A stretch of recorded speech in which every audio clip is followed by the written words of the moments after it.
સમગ્ર ગુજરાતની જનતા જાગી ગઈ છે।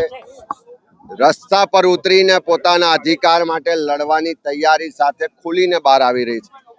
આજે જનાક્રોશ સભામાં કવાંટ છોટાઉદેપુર ખાતે તમે જોઈ શકો છો કે હજારોની સંખ્યામાં અહીંયા આદિવાસી વિસ્તારમાં તમામ યુવાનો, ભાઈઓ, બહેનો, સાથીઓ આજે ખુલીને એકી અવાજે કહી રહ્યા છે કે આ 3 દાયકાના શાસનમાં ખૂબ અન્યાય થયો, ખૂબ અત્યાચાર થયો, ખૂબ આદિવાસીના અધિકારો છીનવ્યા।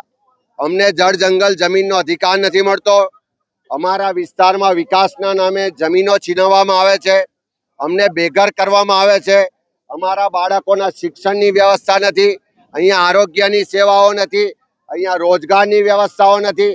ચારે બાજુથી ભ્રષ્ટાચારની લૂંટ મચાવનારા ભાજપના મળતિયાઓ, ભાજપના નેતાઓ સામે લોકોનો ફટકાર, લોકોનો આક્રોશ આજે ફૂટી ફૂટીને બહાર આવી રહ્યો છે।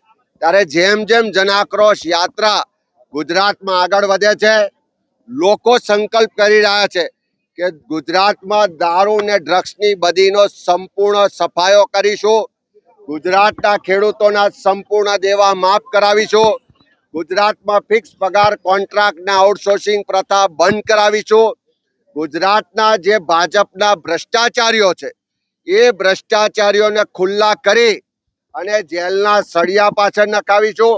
અને આ ગુજરાતના આદિવાસી સમાજ હોય, બક્ષીપંથ સમાજ હોય, સામાન્ય લોકો હોય, ખેડૂતો હોય, યુવાનો હોય, મહિલાઓ હોય, એને એનો હક અધિકાર અપાવીશું।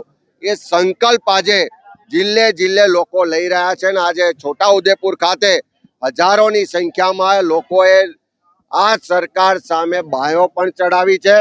આવનારા સમયમાં રસ્તા પર ઉતરી અને આ સરકારની શાન ઠેકાણે લાવવાનો સંકલ્પ આજે આદિવાસી વિસ્તારના સૌ લોકોએ સાથે મળીને કર્યો છે।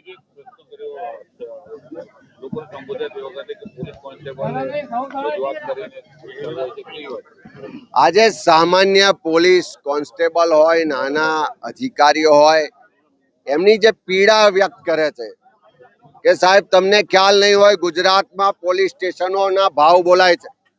બોર્ડર પરના પોલીસ સ્ટેશનો હોય કે જ્યાંથી કન્ટેનરો ભરીને દારૂ આવે છે, પોર્ટ પરના એટલે કે દરિયા કિનારાનો જે પોલીસ